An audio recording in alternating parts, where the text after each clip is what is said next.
children laughing with their mothers, couples sharing quiet moments. And in those moments, a subtle ache reminded me of everything I had lost.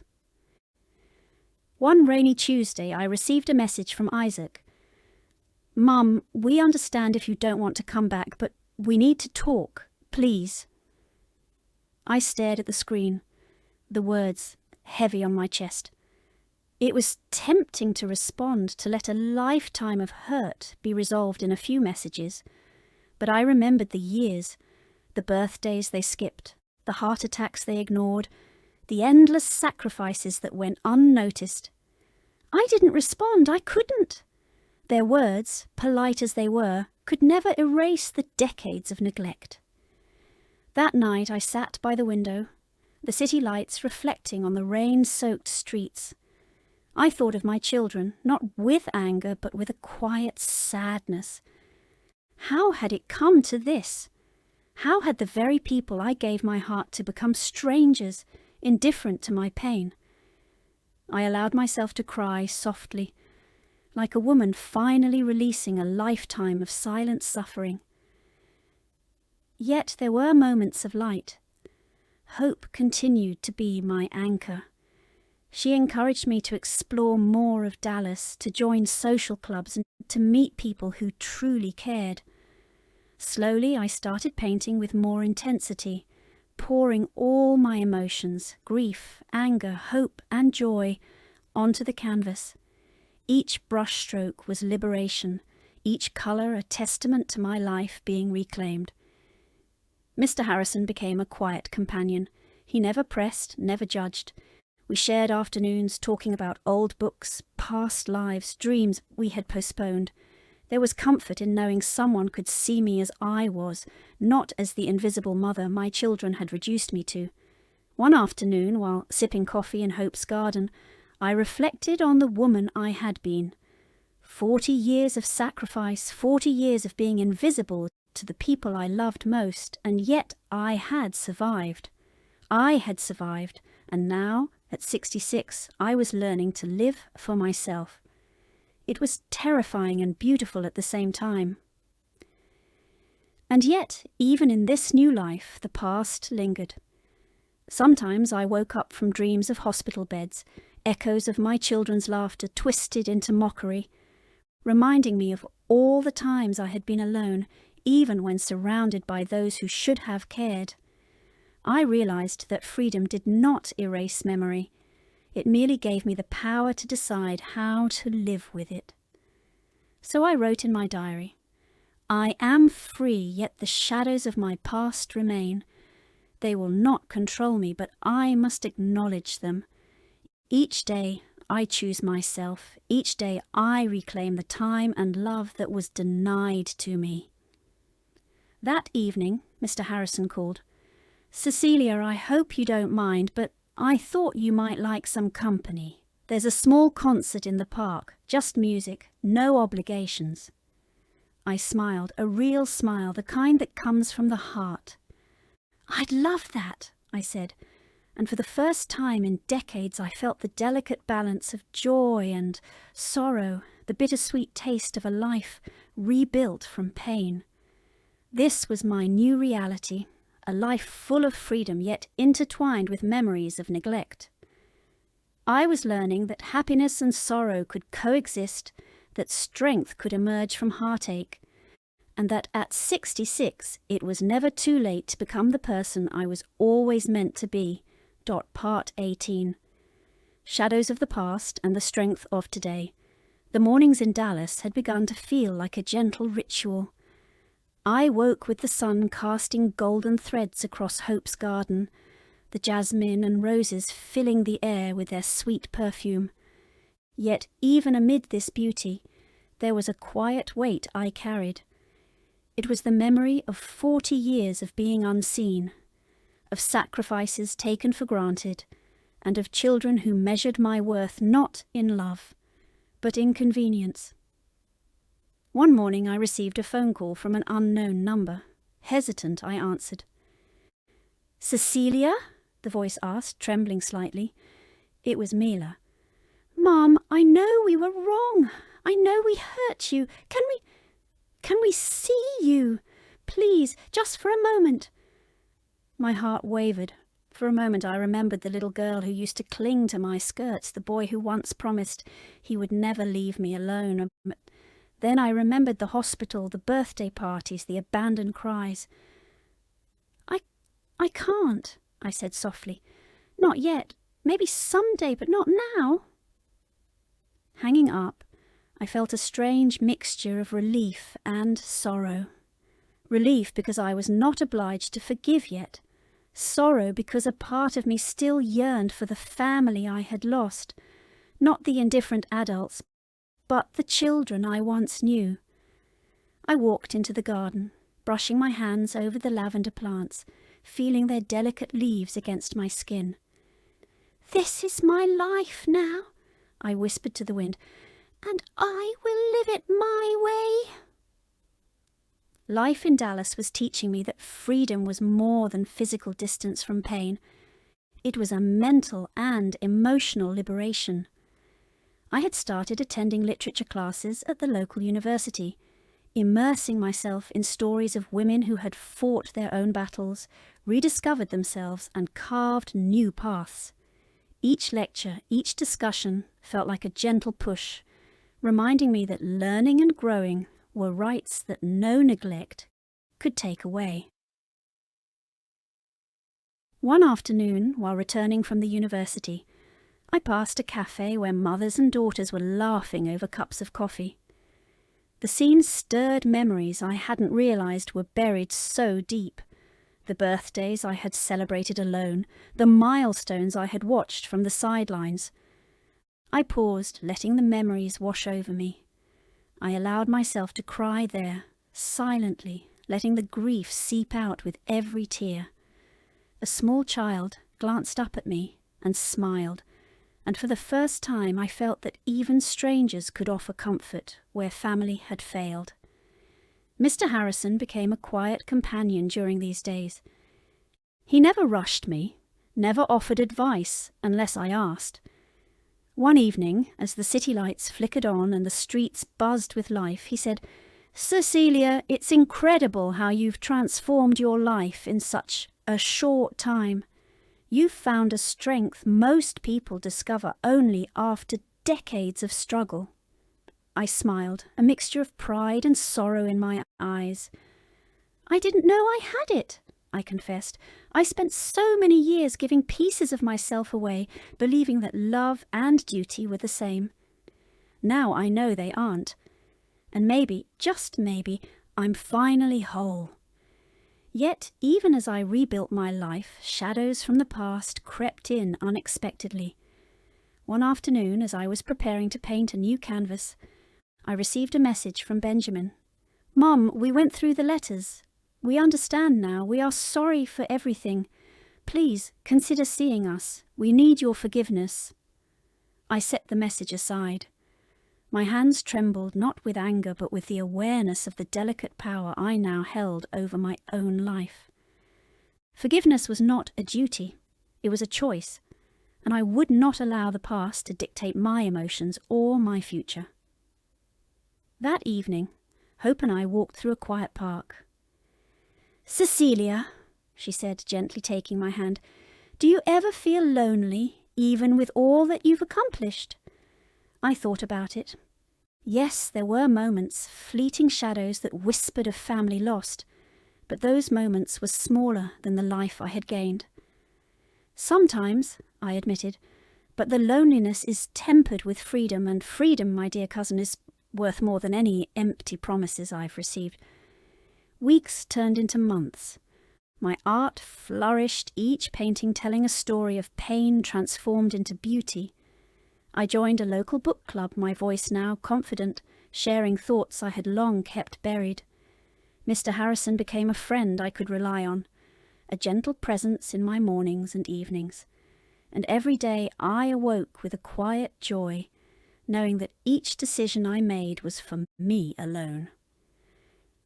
And yet the messages from my children continued, fading slowly from desperate pleas to quiet reflections. Their final messages were polite, cautious, aware of the gulf they had created. But I no longer responded. My silence was not cruelty. It was a boundary, a declaration that my love for myself was now paramount. One rainy night I sat by the window, a cup of tea in my hands, watching the drops race down the glass. I thought of all the years I had given, the life I had sacrificed, and the courage it had taken to leave. And in that quiet reflection, I understood something profound. I had not abandoned my children. They had abandoned their mother.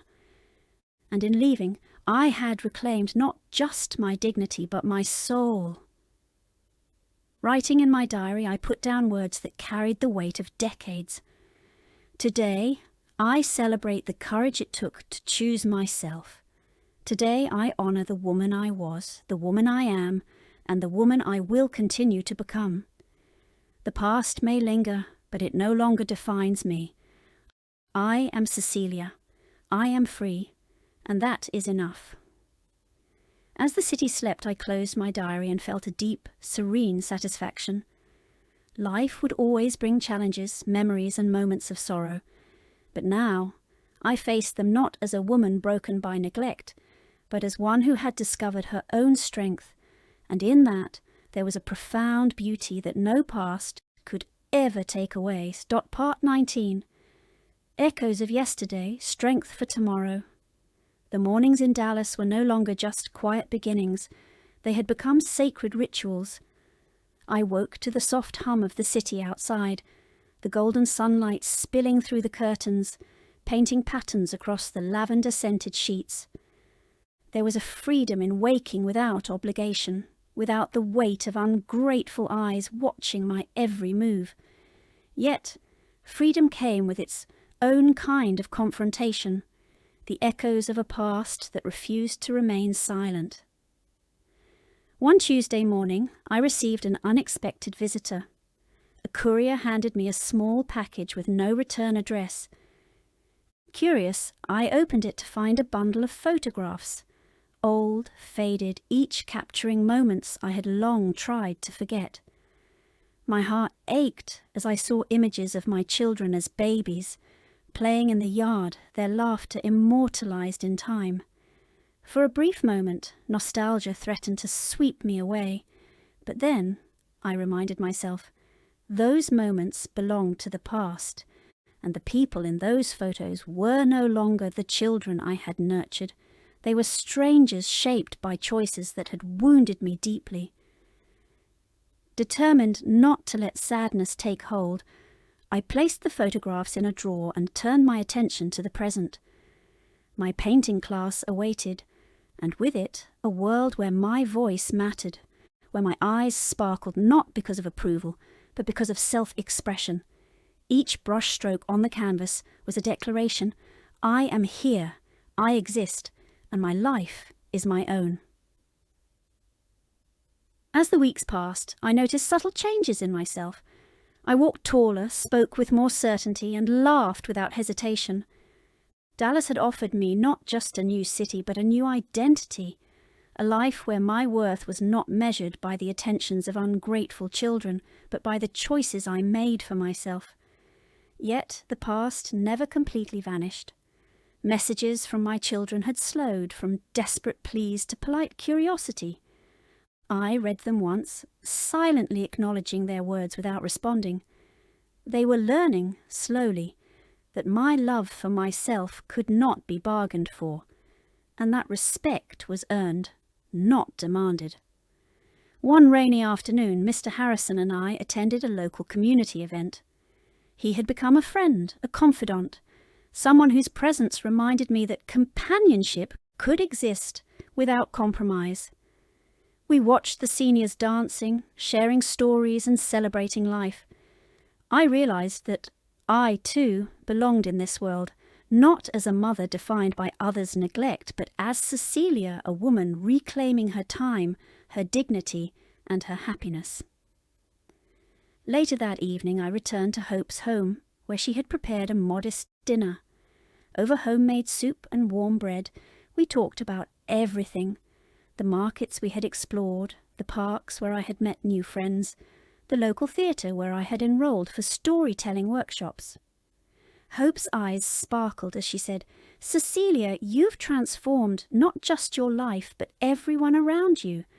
Your courage inspires people more than you realise." I smiled, feeling a warmth that no past sorrow could touch.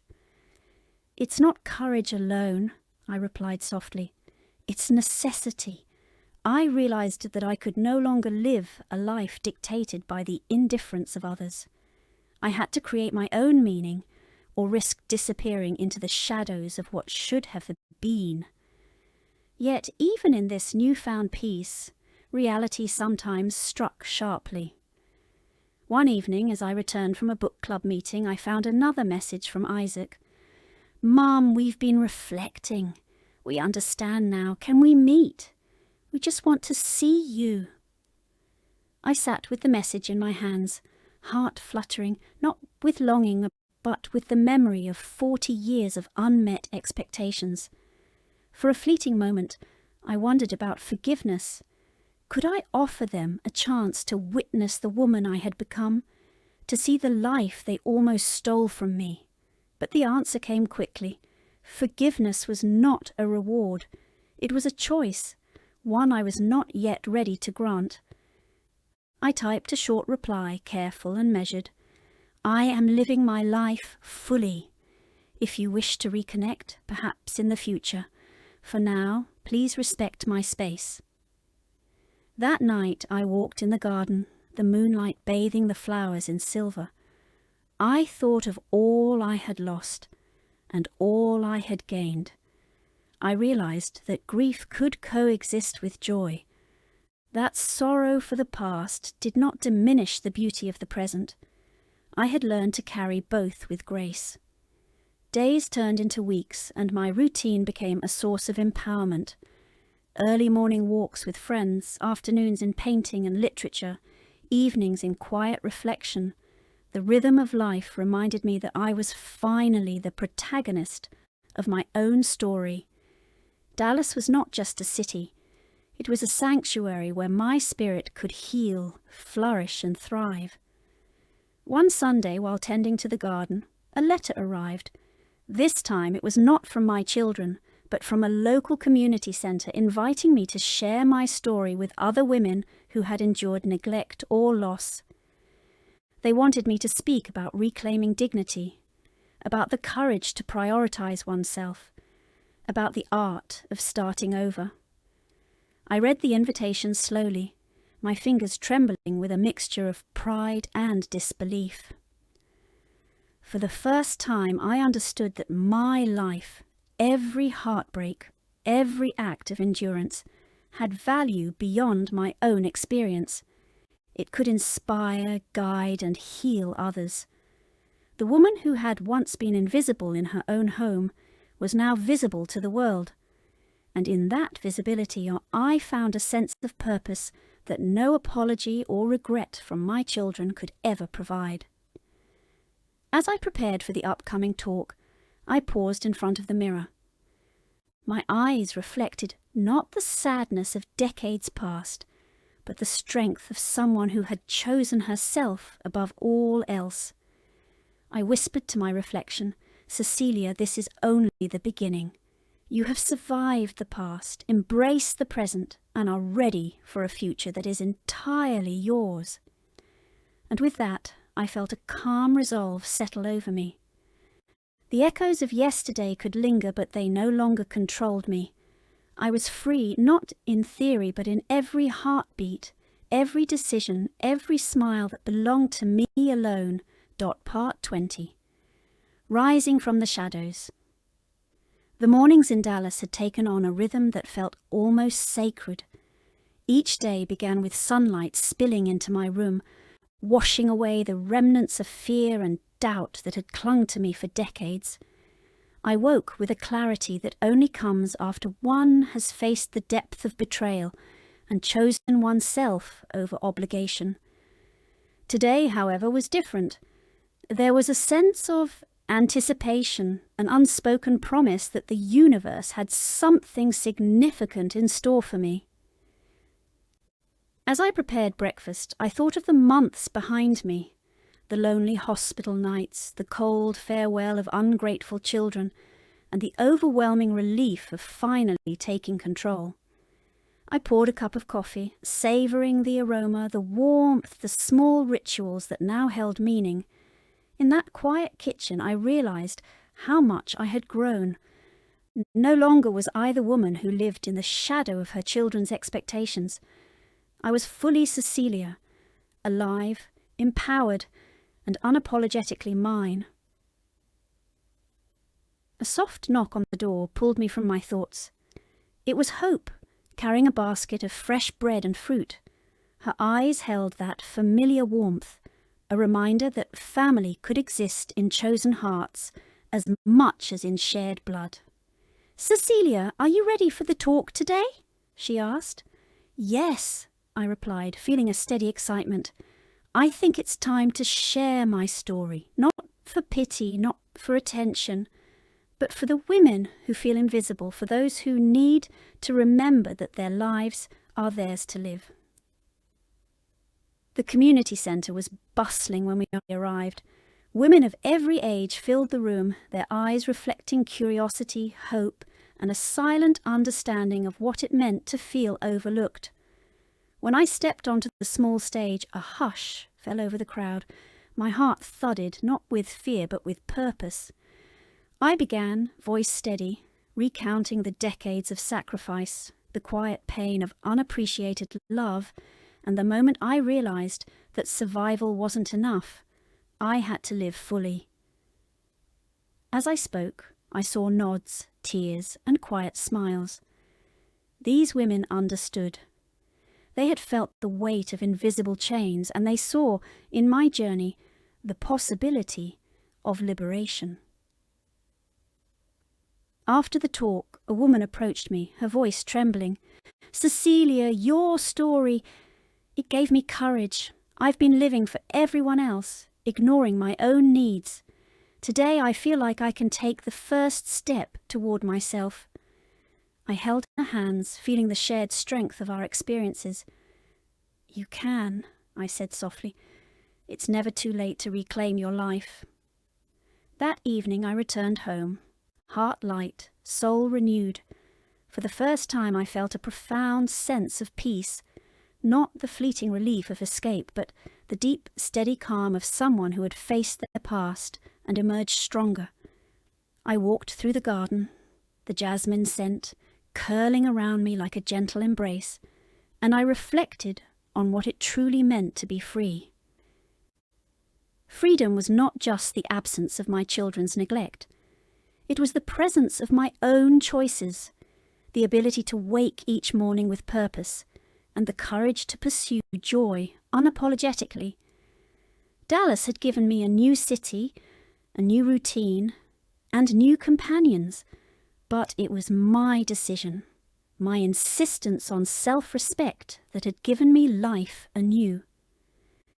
Weeks passed and life settled into a beautiful rhythm.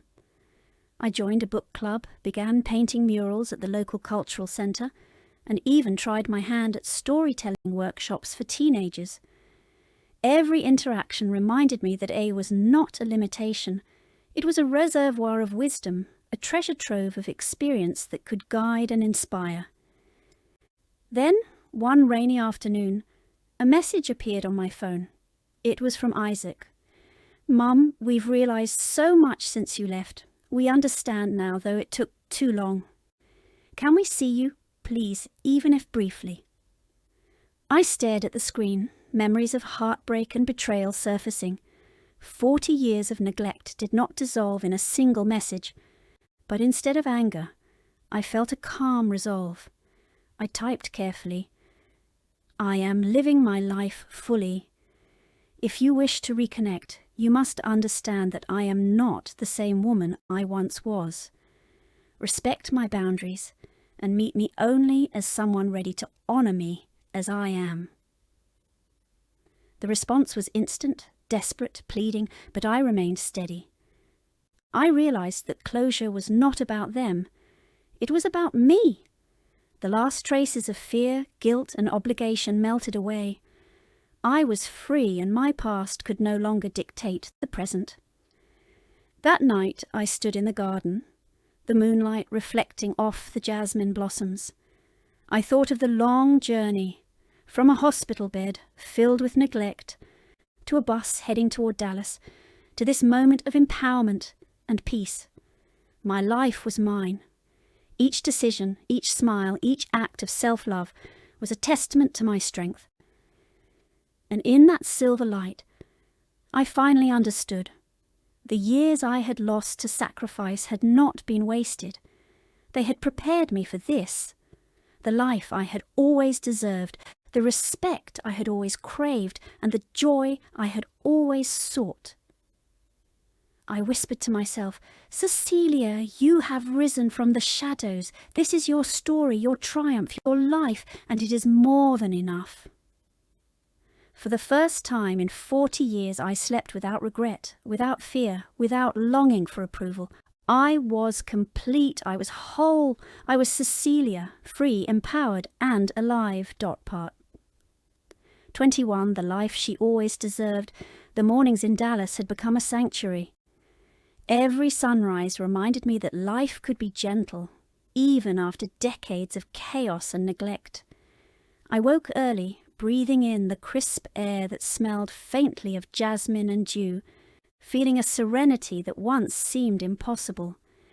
Each step I took in my small garden was a declaration of independence, a quiet rebellion against the years of invisible chains that had bound me. Weeks turned into months. My routines were no longer dictated by others' expectations, but by my own desires. I spent mornings walking in the park, joining groups of women who had become my friends, my chosen family. Their stories mirrored mine, lives of sacrifice, neglect, and untapped potential, and together we shared laughter, tears, and a newfound courage to live fully. At the boutique where I worked part-time, I felt a respect I had never known before. Customers appreciated my taste, my advice, and my insight. Unlike my children, these interactions were not transactional. They were genuine.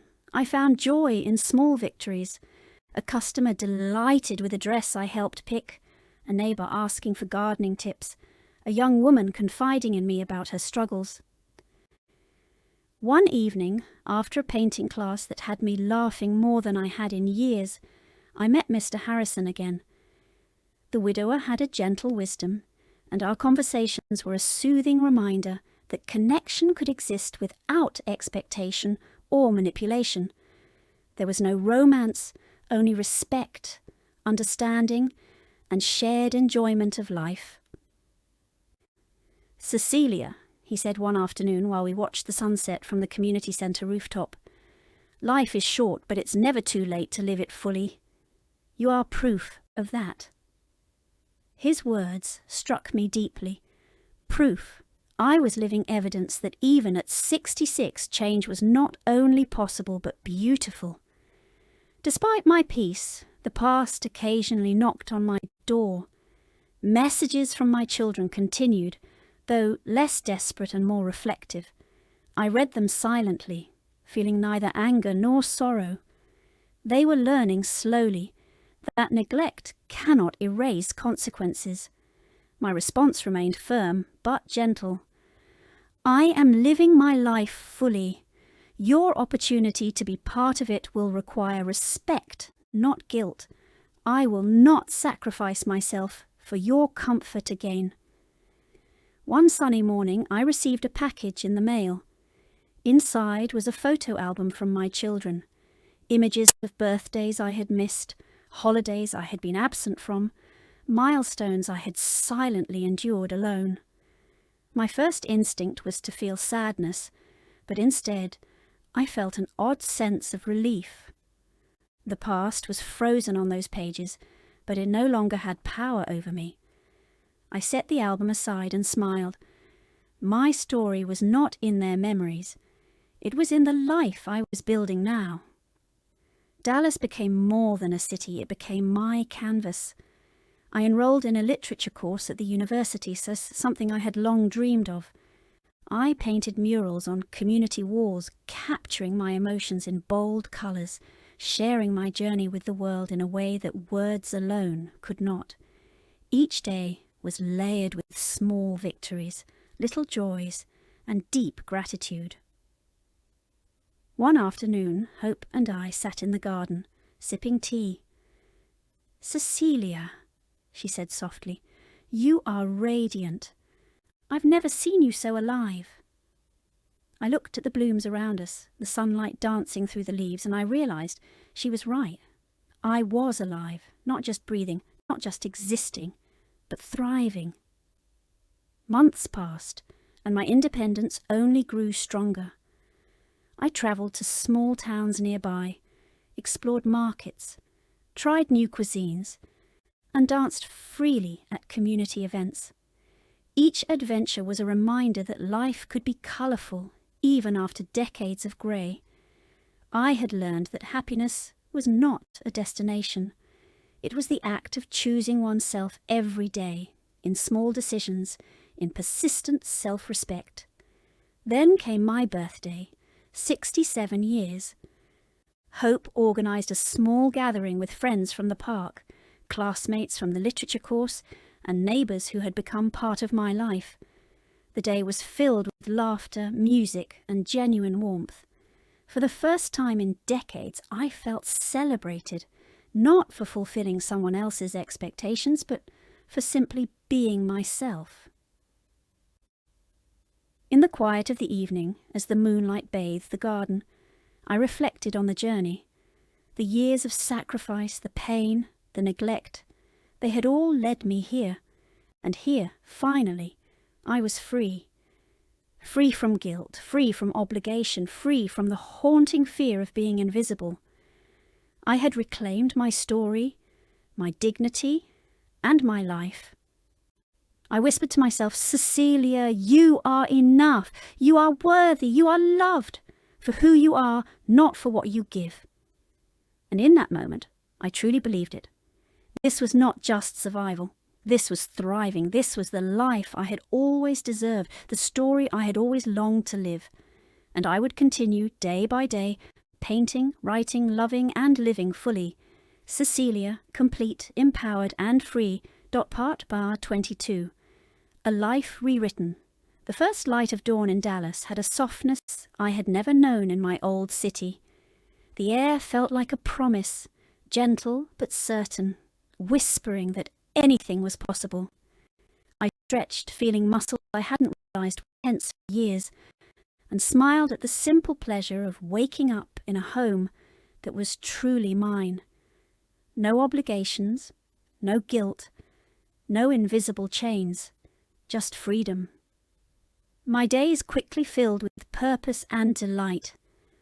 Each morning I walked in the park, exchanging greetings with women who had become a second family.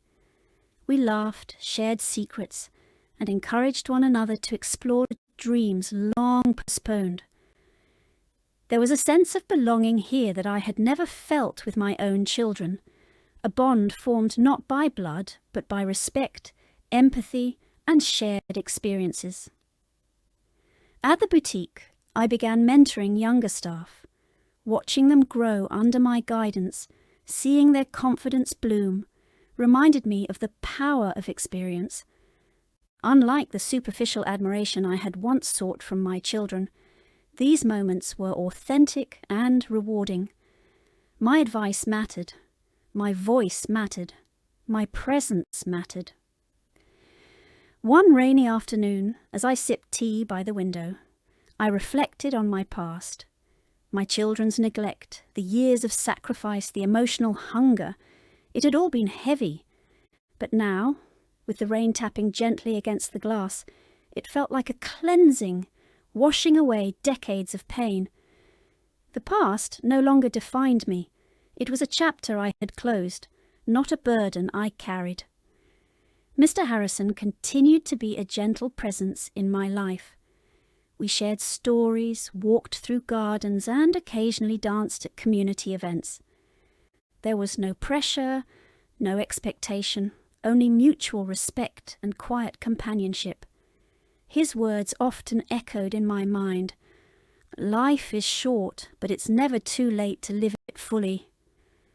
And I was living, truly living, in a way I had never imagined. One day I enrolled in a local storytelling workshop. I discovered that my life, with all its trials and triumphs, could inspire others. Sharing my journey of leaving neglect and reclaiming dignity brought tears, laughter, and a sense of purpose. People approached me telling me they felt encouraged, that they saw hope in my story. That validation, unlike the empty praise from my children, nourished my soul. Social media occasionally brought glimpses of my children's lives. Photos of parties, vacations, and daily routines flickered past my screen. A small pang of disappointment appeared now and then, but it was fleeting. I had chosen myself, and that choice was a gift I would never trade. Their world and mine had diverged, and that was okay. Their love was conditional. My happiness was not. Weeks turned into months, and I explored Dallas like a curious traveller. Farmers' markets, dance classes, parks, and small cafes became my canvas. Each experience was a declaration. I was more than survival. I was creativity, vitality, and resilience. Every new connection, every new adventure stitched a new layer onto the story of my life. One written by my own hand. One evening, Hope and I hosted a small dinner for our friends. Laughter rang through the house, glasses clinked, and the garden glowed with lanterns. For the first time in decades, I felt complete, not because someone recognized me, but because I recognized myself. I was not the abandoned mother, the woman who begged for scraps of attention. I was Cecilia, autonomous, dignified, and fully alive. I wrote in my diary that night, "Today I laughed freely, spoke boldly, and embraced life without apology. I am not defined by what I lost, but by what I am creating. I am worthy, I am strong, and I am enough." Dallas had become more than a city. It was the stage of my renaissance. Every street I walked, every new friendship I nurtured, every class I attended was a brushstroke on a canvas of freedom and self-respect. The woman who once feared abandonment had learned that true love begins with oneself. And as I lay in bed that night, the moonlight filtering through my window, I realized something profound. Happiness is not found in the approval of others. It is found in the courage to honor your own worth, the wisdom to set boundaries, and the bravery to choose yourself every single day. Cecilia had reclaimed her story, rewritten it with intention, and embraced the fullness of life. And she knew, deep in her heart, that no force, no past neglect, no conditional love could ever take this freedom away again. Part 23. The strength of rebirth. The morning sun fell softly on my window, painting the room with hues of gold. I had slept peacefully for the first time in decades, a quiet affirmation that life could indeed be calm, steady, and beautiful. But with freedom came responsibility, the responsibility of building a life worth living on my own terms. The boutique opened its doors and I stepped inside with a sense of pride. Each task I completed reminded me that I was capable, valued, and independent. Customers appreciated my advice, and co-workers respected my perspective. Unlike in my past life, here I was seen, heard, and acknowledged, not as someone who had to endure for others, but as a woman whose experience and insight had real worth. Yet the path of rebirth wasn't without challenges. There were moments when loneliness surfaced, when the absence of my children pressed on my heart. But I had learned to face these moments not with despair, but with reflection. I wrote in my diary, "Loneliness is not emptiness. It is space to listen to my own heart." and in that space, I hear strength I didn't know I possessed. One afternoon, while walking through a local park, I met Elena, a spirited woman who had recently moved to Dallas after leaving an oppressive marriage. We shared our stories over coffee and discovered an instant bond. It was extraordinary how shared pain and courage could connect two people. Through her, I began organising small gatherings for women who had lived through neglect or sacrifice. These meetings became sanctuaries of empowerment, where laughter and tears coexisted, where we reminded one another that it was never too late to reclaim our lives. At home, the garden flourished. Roses bloomed in shades I had never noticed before.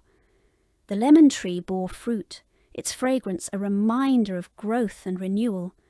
I spent hours tending to it, feeling the soil under my nails, realizing that nurturing life outside myself was healing the life within.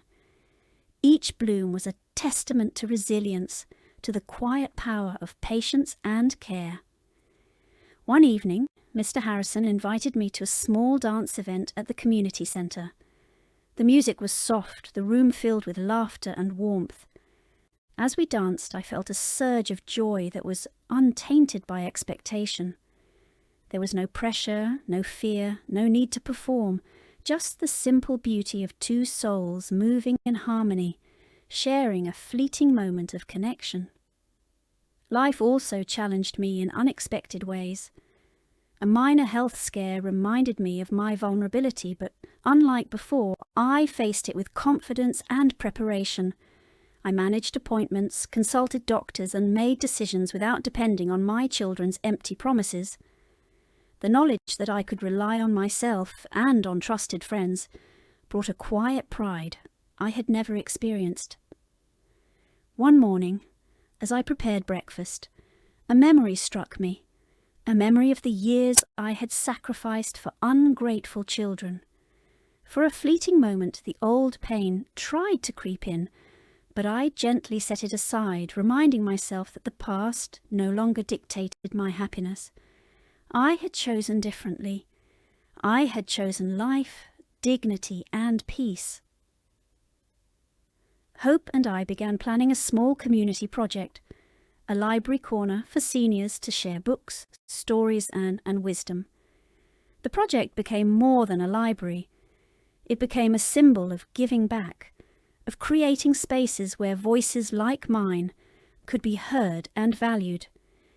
Each donation, each shared story, was a reminder that life's worth was not measured by the attention of those who ignored us, but by the impact we created ourselves. Social media still occasionally reminded me of my children. Pictures of birthdays, family gatherings, and parties popped up. Yet, I no longer felt the need to comment or react. Their lives were theirs. My life was mine. And for the first time, I experienced pure, unburdened joy, the kind that comes from living authentically, fully, and unapologetically. That night I sat in my garden under the stars, journaling about the day. The air was crisp, scented with jasmine and lemon blossoms. I wrote, "Today I laughed freely, acted boldly, and celebrated life's small victories. The freedom I once feared to claim is now mine, and it is more beautiful than I imagined. I am not alone. I am connected to life, to nature, to women who understand strength. This is my story, and I am proud of every line I write." Dallas had become more than a city. It was a haven of growth, healing, and self-discovery. Every new friendship, every small accomplishment, every challenge I faced reinforced one truth: the courage to choose yourself is the greatest gift of all.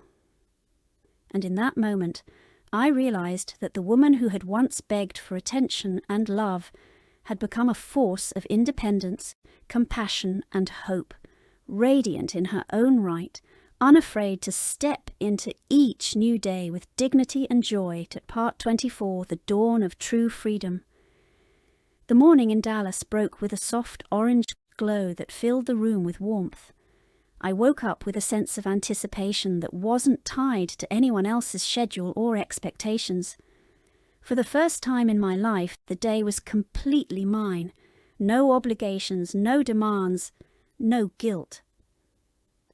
I brewed a cup of tea and sat by the window, watching the garden bloom under the morning light. The jasmine and lemon blossoms seemed to nod at me as if recognizing the woman I had become. 6 decades of sacrifice, neglect, and silent endurance had culminated in this moment of clarity. I belonged to myself. After breakfast, I decided to revisit the community centre. Our small library project had grown beyond expectation. Seniors from all over the neighbourhood came to donate books, share their stories, and connect with one another. The laughter, the shared memories, and the gentle encouragement I offered reminded me that life's richness was measured not by blood ties, but by genuine connection. One young woman approached me hesitantly, clutching a notebook. "I've never shared my writing with anyone," she said softly. I smiled and said, "Then let today be the first time. Your voice deserves to be heard." As she read her poem aloud, tears welled up in my eyes, not out of sadness, but from the beauty of witnessing courage blossom. That courage mirrored my own journey. Returning home, I found a letter in the mail, unsigned. I opened it cautiously, expecting some news from the past. Instead, it was a note from a woman I had met in the park weeks ago. "Cecilia, thank you for inspiring me to take control of my life. Watching you reclaim yourself gives me hope. We are never too old to start anew." I folded the letter gently and placed it in my diary. For the first time, I felt the full weight of an influence and purpose, not through my children's recognition, but through the lives I touched by simply living authentically. Later that afternoon, Mr. Harrison invited me for tea. We spoke about music, books, and life's unpredictability. There was a quiet companionship in his presence, one that asked for nothing but offered respect, warmth, and shared laughter. No drama, no expectation, only appreciation. It was then I realized that companionship could exist without dependency. That connection did not require sacrifice of self. That evening, as I walked back through the garden, I noticed a soft breeze carrying the scent of roses and jasmine. I stopped, closed my eyes, and breathed deeply. The past, the years of neglect, the pain, the abandonment, felt like distant echoes rather than chains. I had stepped beyond them. I wrote in my diary that night. Today I laughed for myself, spoke for myself, and celebrated every little victory as my own. The freedom I feared to claim is now tangible, and it feels like sunlight warming my soul. I am whole, complete, and unapologetically me. For the first time, I did not wonder what my children were doing, whether they missed me or if they ever realized what they had lost. That life was theirs, this life was mine, and mine was beautiful. As night fell, I sat by the window reflecting on the months since I left my past behind. I had gained more than I had dared hope. Dignity, respect, true friends, creative fulfillment, and above all, the serenity of knowing I mattered, to myself first and foremost. Dallas was no longer just a city, it was a canvas, and I was painting my own story, stroke by stroke. Each day brought new experiences, new challenges, and new joys. I had discovered the greatest truth of all. Life could be rich, full, and meaningful at any age if only one dared to choose oneself. As I closed my diary and looked at the moonlit garden, I whispered softly, "This is my life, my choice, my freedom, and I will live it fully, for me, always." And in that moment I realized that the journey was not just about leaving the past behind. It was about stepping into the most profound, liberating chapter of my life, becoming fully, unapologetically, and beautifully. Cecilia. Part 25. The new chapter, ending. The morning sun in Dallas spilled golden light across the garden. Cecilia woke with a serene smile. There was no rush, no expectations, no anxiety about anyone else's approval. Today, like every day since her escape from the life of neglect and obligation, belonged entirely to her. She brewed her morning tea, savouring its warmth, and stepped outside to feel the soft grass beneath her feet. The roses, jasmine, and lemon tree greeted her quietly, as if whispering, "This is yours. You've earned this." Over the past months, she had built more than a life. She had built a sanctuary. The community centre thrived under her guidance, bringing together women and men who had also sought renewal. Each story she heard, each smile she shared, reinforced the lesson she had learned. Value yourself first, and the world responds. Mr. Harrison had become a gentle presence in her life. Not a shadow, not a saviour, just a companion who respected her autonomy. Together they shared music, conversation and laughter, proving that connection need not demand sacrifice. Cecilia's mornings were filled with walks in the park, her afternoons with painting and writing, and her evenings with quiet reflection. She no longer counted the years she had spent giving endlessly to people who did not care. She counted the joy, the growth, and the freedom she now possessed. Her children's messages had faded into memory, initially frantic, then pleading, then resigned. She read them once, silently, and then let them go. They had had 40 years to show love. Now it was her turn to live fully. And live she did. She took out her diary, opened a fresh page, and wrote, "I am Cecilia. I am free. I am worthy. I am more than a mother who gave everything and received little. I am a woman with dreams, passions, and a future that belongs entirely to me. I forgive the past, not for them, but for me. I choose joy.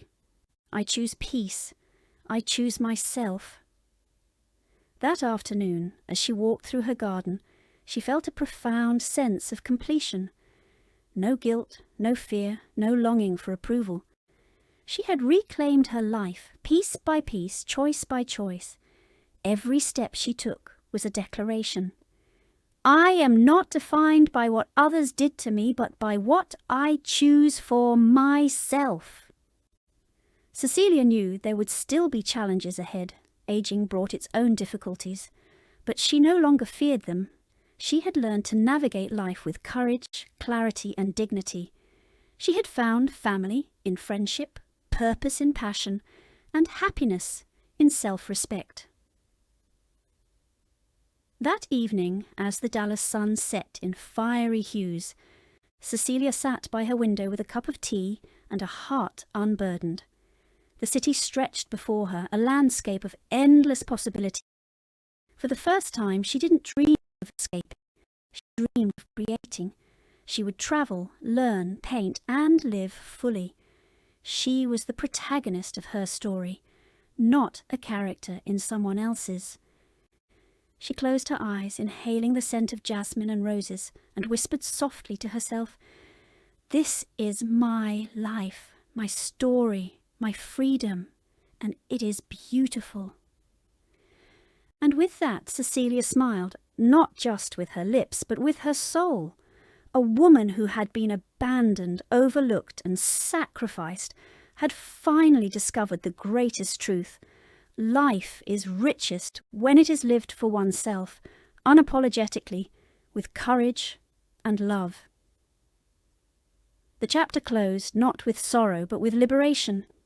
The past belonged to memory. The future was hers. And in that truth, Cecilia found the deepest peace she had ever known. The end